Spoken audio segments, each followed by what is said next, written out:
Hello guys, എല്ലാവർക്കും ഞങ്ങളുടെ വക മെരി ക്രിസ്മസ്. അപ്പോൾ എല്ലാവരുടെ ക്രിസ്മസൊക്കെ എങ്ങനെ ഉണ്ടായിരുന്നു? അടിച്ചു പൊളിച്ചോ? ഞങ്ങളുടെ ക്രിസ്മസ് ഞങ്ങൾ രണ്ടുപേരും മാത്രമേ ഉണ്ടായിരുന്നുള്ളൂ. അതുകൊണ്ട് സിമ്പിളായിട്ട് ഈ ഒരു പ്രാവശ്യത്തെ ക്രിസ്മസ് അങ്ങനെ അങ്ങ് പോയി. അപ്പോൾ ബാക്കി വീഡിയോക്കകത്ത് പോകുന്നതിന് മുന്നേ welcome to daily diaries of J and S.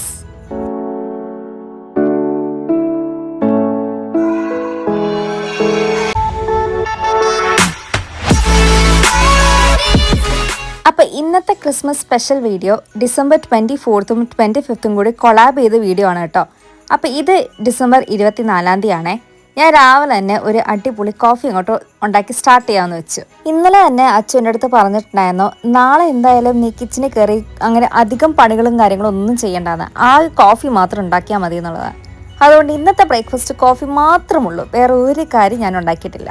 ഇന്നത്തെ ദിവസത്തെ ഫുൾ അച്ചുവിൻ്റെ വകയാണ് പ്ലാനിങ്ങും കാര്യങ്ങളും എല്ലാം. ഞാൻ ഇന്നത്തെ ദിവസം ഒന്നും പ്ലാൻ ചെയ്തിട്ടില്ല. അച്ചുവാണ് രാവിലെ തന്നെ എണീറ്റ് എൻ്റെ അടുത്ത് പറഞ്ഞത്, നീ രാവിലെ കോഫി ഉണ്ടാക്കിയിട്ട് എന്തായാലും ഒന്ന് റെഡി ആവാനായിട്ടുള്ളത്. എവിടെ പോകുന്നതെന്ന് പോലും എനിക്കറിയത്തില്ലായിരുന്നു. അങ്ങനെ അച്ചുവിൻ്റെ ഓർഡർ ഞാൻ അനുസരിച്ച് ഞാൻ റെഡിയാക്കിയായി വന്നിട്ടുണ്ട്. ബസ് സ്റ്റോപ്പിൽ എത്തിയപ്പോഴാണ് എനിക്ക് മനസ്സിലായത് എവിടെ ആദ്യത്തെ ഡെസ്റ്റിനേഷൻ എന്നുള്ളത്. ഹോം ബാർഗെയിൻസിലാണ് നമ്മൾ പോകുന്നത്. ടൺബ്രിഡ്ജ് വെൽസിൽ ഹോം ബാർഗെയിൻസ് ഇല്ലാത്തതുകൊണ്ട് ടോൺബ്രിഡ്ജിലെ ഹോം ബാർഗെയിൻസിലാണ് പോകുന്നത്. ഷെഫീൽ ഉണ്ടായിരുന്ന ടൈമിൽ ഒട്ടുമിക്ക സമയത്ത് ഞാൻ പോകുന്ന ഒരു ഷോപ്പായിരുന്നു ഹോം ബാർഗെയിൻസ്. ഇവിടെ വന്ന ശേഷം ആ ഒരു ഷോപ്പ് ഞങ്ങളുടെ വീടിൻ്റെ അടുത്തില്ലല്ലോ എന്ന് ഓർക്കുമ്പോൾ എനിക്ക് ഭയങ്കര വിഷമമായിരുന്നു. എന്തായാലും ആ ഒരു വിഷമം തീർക്കാനായിരുന്നു ഇന്ന് എന്തായാലും അച്ഛൻ എന്നെ ഹോം ബാർഗെയിൻസിലോട്ട് കൊണ്ടുപോയത്. അവിടെ കുറച്ച് ഷോപ്പിംഗ് ഒക്കെ ചെയ്ത് കഴിഞ്ഞിട്ട് തൊട്ട് ഓപ്പോസിറ്റ് തന്നെ അൽഡിയും ബിയനമും ഉണ്ട്. അപ്പോൾ അൽഡിയിൽ കയറി കുറച്ച് പച്ചക്കറികളും കാര്യങ്ങളൊക്കെ മേടിക്കാമെന്ന് വെച്ചു. അങ്ങനെ ഒരു റീല് കണ്ടപ്പോഴാണ് ഈ പച്ചക്കറികൾക്കൊക്കെ 8 പീക്ക് അൽഡിയിൽ കൊടുക്കുന്നതായിട്ട് ഞങ്ങൾ കണ്ടത്. അങ്ങനെ അവിടുത്തെ ഷോപ്പിംഗ് ഒക്കെ കഴിഞ്ഞ് തിരിച്ച് വീട്ടിൽ വന്നു. വീട്ടിൽ വന്നപ്പോഴത്തേക്ക് 2:30 പിന്നെ ഞാൻ തലേദിവസം ഉണ്ടാക്കിയ ഫുഡും കാര്യങ്ങളൊക്കെ ഉണ്ടായിരുന്നു. അപ്പോൾ അത് ഇന്ന് ലഞ്ചായിട്ട് കഴിച്ചിട്ട് ഇനി അടുത്ത ഒരു ഡെസ്റ്റിനേഷനിലോട്ട് പോകാമെന്ന് വെച്ചു. അപ്പോൾ രണ്ടാമത്തെ ഡെസ്റ്റിനേഷനാണ് പാൻറ്റൈൽസ്. ഞങ്ങളുടെ വീടിൽ നിന്ന് പാൻറ്റൈൽസ് നടക്കാനുള്ള ദൂരം മാത്രമേ ഉള്ളൂ. പക്ഷെ എന്നാലും നടക്കണ്ടല്ലോ എന്ന് ഓർത്തുകൊണ്ട് ബസ്സിലൊന്ന് പോകാമെന്ന് വെച്ചു. അച്ഛൻ എൻ്റെ അടുത്ത് പറഞ്ഞു പാൻറ്റൈൽസിൽ ക്രിസ്മസ് മാർക്കറ്റ് ഉണ്ടെന്നുള്ളത്. ഈ പ്രാവശ്യം നമ്മൾ ക്രിസ്മസ് മാർക്കറ്റിൽ പോയില്ലാത്തതുകൊണ്ട് ഈ ഒരു പാൻറ്റൈൽസിൽ ക്രിസ്മസ് മാർക്കറ്റ് കൂടാമെന്ന് വെച്ചു. ഞങ്ങളുടെ രണ്ടുപേരുടെ എക്സ്പെക്ടേഷൻ കൂടിയതുകൊണ്ടാണോ എന്ന് അറിയത്തില്ല, ഞങ്ങൾക്ക് രണ്ടുപേർക്കും ക്രിസ്മസ് മാർക്കറ്റ് ഡിസപ്പോയിൻറ്റഡ് ആയിട്ടായിരുന്നു തോന്നിയത്. എന്നിട്ട് പിന്നെ തിരിച്ച് വീട്ടിൽ വന്നപ്പോഴത്തേക്ക് ഈ ഒരു സീൻ കാണാനായിട്ട് നല്ല രസമുണ്ടായിരുന്നു കേട്ടോ. ഇത് നമ്മുടെ വീട്ടിൽ നിന്നുള്ള ക്രിസ്മസ് ട്രീയുടെ ആ ഒരു സീനാണ്. അത് കഴിഞ്ഞിട്ട് ഞങ്ങൾ പിന്നെ നേരെ പോയത് വെതർസ്പൂൺസിലാണ്. അപ്പോൾ ഇന്നത്തെ ഡിന്നർ വെതർസ്പൂണിൽ നിന്നാവാമെന്ന് വെച്ചു. വെതർസ്പൂണൊക്കെ ചൂസ് ചെയ്ത് അച്ചു തന്നെയാണ് കേട്ടോ. ഞാൻ ഇന്നത്തെ കാര്യങ്ങളിലൊന്നും ഞാൻ ഇൻവോൾവ് അല്ല, എല്ലാം അച്ചുവിൻ്റെ തന്നെ പ്ലാനിങ് ആണ്. അച്ചു തന്നെയാണ് വെതർസ്പൂണിൽ എന്താ കഴിക്കുന്നത് എന്നുള്ള ഡിസൈഡ് വരെ ചെയ്തത്. അപ്പോൾ നമ്മൾ ഓർഡർ ചെയ്തത് ഒരു സ്റ്റേക്കും മാഷ്ഡ് പൊട്ടാറ്റോ അതെനിക്കായിരുന്നു, പിന്നെ സ്റ്റേക്കും പൊട്ടാറ്റോ ഫ്രൈസും പിന്നെ ഗ്രിൽഡ് ചിക്കന് അച്ചുവിനെ. അതൊക്കെ കഴിഞ്ഞ് വീട്ടിലൊക്കെ വന്ന് ഈ ഒരു സീൻ കാണാനായിട്ട് എനിക്ക് ഭയങ്കര ഇഷ്ടമാണ് കേട്ടോ. ഇപ്പോൾ കാരണം എല്ലായിടത്തും ആ ലൈറ്റ് കത്തി കിടക്കുന്ന കാണാൻ എന്ത് ഭംഗിയാണല്ലേ. നാളിനി ആയിട്ട് വേണം ഈ ഗിഫ്റ്റ്സ് ഒക്കെ ഒന്ന് ഓപ്പൺ ആയി എടുക്കാനായിട്ട്. ഇതിനിടയ്ക്ക് അച്ചു അവസ്ഥ വരെ പോയിട്ട് വേറൊരു ഗിഫ്റ്റും കൂടി മേടിച്ചിട്ട് വന്നിട്ടുണ്ടായിരുന്നു. അപ്പോൾ അത് ഞാൻ വേറൊരു കവറിലാക്കിയാണ് വെച്ചേക്കുന്നത്. അത് ഞാൻ ശരിക്കും കണ്ടിട്ടില്ല കേട്ടോ. അത് അച്ചു തന്നെയാണ് ഒരു കവറിലാക്കി വെച്ചേക്കുന്നത്. ഇതിനൊക്കെ ഇടയ്ക്ക് നമ്മൾ കേരള സ്റ്റോറിൽ പോയി കേക്കൊക്കെ മേടിച്ചിട്ടുണ്ടായിരുന്നു കേട്ടോ. അപ്പോൾ ഇതായിരുന്നു ഇന്നത്തെ കുറച്ച് വിശേഷങ്ങൾ. ഇനിയിപ്പം നാളെ ക്രിസ്മസ് ഡേ ആയിട്ടുണ്ട്, 25. അപ്പോൾ രാവിലെ എണീറ്റപ്പോഴത്തേക്കും തലേദിവസം വിട്ട ആ ലൈറ്റും കാര്യങ്ങളൊക്കെ രാവിലെ തന്നെ ഇരിപ്പുണ്ടായിരുന്നു. അപ്പോൾ അതൊക്കെ ഞാൻ രാവിലെ തന്നെ ഓഫ് ചെയ്തു. പിന്നെ കേർട്ടൻസ് ഒക്കെ ഇന്നലെ അടച്ചില്ലാത്തതുകൊണ്ട് കേർട്ടൻസ് ഓൾറെഡി ഓപ്പൺഡ് ആയിരുന്നു. ഇനിയിപ്പോൾ രാവിലെ എന്തായാലും നമുക്ക് ബ്രേക്ക്ഫാസ്റ്റ് എന്താ ഉണ്ടാക്കേണ്ടതെന്ന് നമുക്ക് നോക്കാം. അപ്പോൾ അതിന് മുന്നേ ഞാൻ ഓർത്തു എന്തായാലും ഇന്ന് ചിക്കൻ ബിരിയാണി നമുക്ക് ക്രിസ്മസ് സ്പെഷ്യലായിട്ട് വെക്കാമെന്നുള്ളത്. അങ്ങനെ ഫ്രീസറിൽ നിന്ന് ചിക്കൻ എല്ലാം എടുത്ത് ഞാൻ പുറത്ത് വെക്കാനായിട്ട് പോവാണ്. ബ്രേക്ക്ഫാസ്റ്റ് എന്നുള്ള പേര് മാത്രമേ ഉള്ളൂ കേട്ടോ. പക്ഷേ രാവിലെ അങ്ങനെ കാര്യമായ ബ്രേക്ക്ഫാസ്റ്റും കാര്യങ്ങളൊന്നുമില്ല. കോഫി മാത്രമേ ഞാൻ ഉണ്ടാക്കുന്നുള്ളൂ. പിന്നെ ഇന്നലെ നമ്മൾ മേടിച്ച പ്ലം കേക്ക് ഉണ്ടല്ലോ, അപ്പോൾ ഞാൻ ഓർത്തുന്ന കോഫിയും പ്ലം കേക്കും തിന്നാന്നുള്ളത്. ഇതിലുള്ള വേറെ ട്വിസ്റ്റ് എന്ന് വെച്ചാൽ അച്ഛന് ഇന്നും നാളെയും നൈറ്റ് ഡ്യൂട്ടിയാണ്. അപ്പോൾ അച്ചു കിടന്നുറങ്ങാണ്. ഇപ്പം എനിക്ക് മാത്രമായിട്ട് ഞാൻ കോഫി വെക്കുന്നുള്ളൂ. കോഫിയൊക്കെ വെച്ച് കഴിഞ്ഞ് ഈ ഒരു ടൈമിലായിരിക്കും ഞാൻ വീട്ടിൽ വിളിച്ച് വിഷ് ചെയ്യുന്നതും പിന്നെ ആൾക്കാരയച്ച മെസ്സേജസിന് റിപ്ലൈ അയക്കുന്നതും ഞാൻ വേറെ ആൾക്കാർക്കൊക്കെ മെസ്സേജ് അയക്കുന്നതും ഒക്കെ. അപ്പോൾ ആ കാര്യങ്ങളൊക്കെ കഴിഞ്ഞ് കഴിഞ്ഞിട്ട് ഞാൻ ഓർത്ത് എന്തായാലും ഇന്നിനി എനിക്ക് തോരനും കാര്യങ്ങളൊക്കെ വെക്കണം. കാരണം ഇനി നാളെ തൊട്ട് എനിക്ക് 3 ദിവസം അടുപ്പിച്ച് അങ്ങോട്ടും ഡ്യൂട്ടിയാണ് വരുന്നത്. അപ്പോൾ എനിക്ക് സാധാ ചോറും തോരനും കറികളും എല്ലാം വെക്കണം. അപ്പോൾ ഇന്ന് ഞാൻ വെക്കാൻ പോകുന്ന തോരന് ബ്രൗൺ പയറാണ്. അപ്പോൾ ബ്രൗൺ പയർ ഞാൻ വെള്ളത്തിൽ ഒന്ന് സോക്ക് ചെയ്ത് വെക്കാനായിട്ടാണ് അതൊരു ബൗളിനകത്ത് ഞാൻ വെച്ചിട്ടുണ്ട്. ഇന്നത്തെ ദിവസം ഞാൻ ക്രിസ്മസ് സ്പെഷ്യലും വെക്കണം നോൺ സ്പെഷ്യലും വെക്കണമെന്നുള്ള രീതിയിലാണ് ഞാൻ ഇരിക്കുന്നത്. എന്തായാലും നമുക്ക് ആദ്യം ക്രിസ്മസ് സ്പെഷ്യൽസ് ഒഴിച്ച് ബാക്കി കാര്യങ്ങളെല്ലാം ആദ്യം ഒന്ന് റെഡിയാക്കാം. അത് കഴിഞ്ഞിട്ട് ഞാൻ ക്രിസ്മസ് സ്പെഷ്യലോട്ട് കിടക്കാമെന്ന് വെച്ചു. കാരണം അതാകുമ്പോൾ പിന്നെയും കുറച്ച് സമാധാനമായിട്ട് ചെയ്യാമല്ലോ. ചിക്കൻ ബിരിയാണി അല്ലേ വെക്കുന്നത്, അപ്പോൾ അത് എളുപ്പം ചെയ്യുന്ന കാര്യങ്ങളാണല്ലോ. അപ്പോൾ ഇതിന് മുന്നേ ഞാൻ വാഷ് മെഷീനകത്ത് തുണിയൊക്കെ ഇട്ടിട്ടുണ്ടായിരുന്നു അലക്കാനായിട്ട്. അപ്പോൾ അത് ഞാൻ അലക്കി എടുത്തിട്ടുണ്ട്. ഇനിയിപ്പോൾ അതെല്ലാം ഒന്ന് വിരിച്ചിടണം. കഴിഞ്ഞ ദിവസം ഞാൻ അച്ഛൻ്റെ അടുത്ത് പറഞ്ഞതേ ഉള്ളൂ, എനിക്ക് ഏതെങ്കിലുമൊക്കെ ഒരു ദിവസം ഓഫ് കിട്ടുകയാണെങ്കിൽ അന്നേരമൊക്കെ എനിക്ക് കോമൺ ആയിട്ട് വരുന്ന കാര്യം ഈ ഒരു തുണിയലക്കലാണെന്ന്. അത് നമുക്ക് വേറെ ഒന്നും കൊണ്ടല്ല കേട്ടോ, നമ്മുടെ ലോണ്ടറി ബാസ്ക്കറ്റ് ഭയങ്കര ചെറുതായതുകൊണ്ടാണ് ഈ തുണി എപ്പോഴെപ്പോഴും ഈ അലക്കാനായിട്ട് വരുന്നത്. അതൊക്കെ കഴിഞ്ഞിട്ട് ഞാൻ പിന്നെ വീടൊന്ന് വാക്യൂം ചെയ്തിട്ടുണ്ട്. ഇനിയിപ്പോൾ ചിക്കനൊന്ന് മുറിച്ചെടുക്കണം, എന്നിട്ട് ചിക്കനൊന്ന് മാരിനേറ്റ് ചെയ്ത് വെക്കാന്നുള്ള രീതിയിലാണ് ഇരിക്കുന്നത്. ഈ സമയത്തൊക്കെ അച്ഛൻ ഉണർന്നിരിപ്പുണ്ട് കേട്ടോ, കാരണം അതിൻ്റെ ഇടയ്ക്ക് അച്ഛനൊരു കോളൊക്കെ വന്നിട്ടുണ്ടായിരുന്നു. അപ്പോൾ അച്ഛൻ എന്തായാലും ഉണർന്നാണ് ഇരിക്കുന്നത്, പക്ഷേ ബെഡിൽ നിന്ന് അങ്ങോട്ട് എണീറ്റ് വന്നില്ലെന്നേ ഉള്ളൂ. അതുകൊണ്ടാണ് ഞാൻ രാവിലെ തന്നെ വാക്യൂം ഒക്കെ പിടിച്ചത്.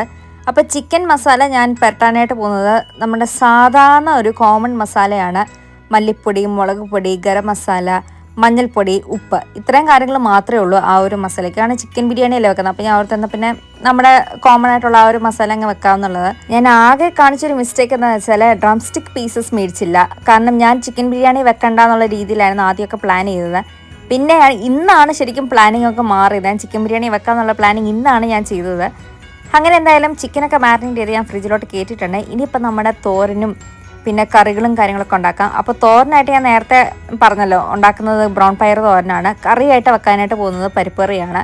ശരിക്കും പറഞ്ഞാൽ സാമ്പാർ വെക്കണമെന്ന് ഭയങ്കര ആഗ്രഹം ഉണ്ടായിരുന്നു. പക്ഷേ ഇന്നലെ കേരള സ്റ്റോറിൽ പോയപ്പോഴത്തേക്കും നമ്മുടെ ആ ഒരു ബ്രാൻഡിൻ്റെ സാമ്പാർ പൊടി ഇല്ലായിരുന്നു, അതുകൊണ്ട് നമ്മളത് മേടിച്ചില്ല. വേറൊരു കേൾക്കാത്തൊരു ബ്രാൻഡിൻ്റെ സാമ്പാർ പൊടി ഉണ്ടായിരുന്നു, അപ്പോൾ അതെനിക്ക് വേണ്ടായിരുന്നു. അതുകൊണ്ട് എന്തായാലും സാമ്പാർ വെക്കാനായിട്ട് പറ്റത്തില്ല. പിന്നെ എന്തായാലും പരിപ്പറി വെക്കാമെന്ന് വെച്ചു. ശരിക്കും പറഞ്ഞാൽ ഇത് വെക്കണമെന്നൊന്നും വലിയ ഇതൊന്നും ഇല്ലായിരുന്നു, പക്ഷേ എനിക്ക് 3 ദിവസം അടുപ്പിച്ച് ഡ്യൂട്ടി വരുന്നതുകൊണ്ട് അച്ഛനും ബുദ്ധിമുട്ടിക്കണ്ടല്ലോ എന്ന് ഓർത്തുകൊണ്ട് മാത്രമാണ് ഇന്ന് ഞാൻ എന്നാൽ എല്ലാം കൂടി അങ്ങ് ചേർത്ത് ഒരു കുക്കിംഗ് നടത്താമെന്നുള്ള രീതിയിൽ ഞാൻ ചെയ്യുന്നത്.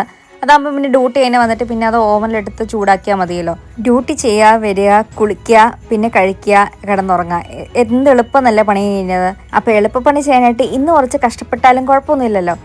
അപ്പോൾ നോൺ വെജ് ആയിട്ട് ഞാൻ ആ 3 ദിവസം ഉണ്ടാക്കാനായിട്ട് പ്ലാൻ ചെയ്ത് ട്യൂണയാണ് കേട്ടോ. നമ്മൾ അന്ന് കട്ട്ലേറ്റ് ഉണ്ടാക്കാനായിട്ട് 2 പാക്കറ്റ് ട്യൂണ അല്ലായിരുന്നു മേടിച്ചത്.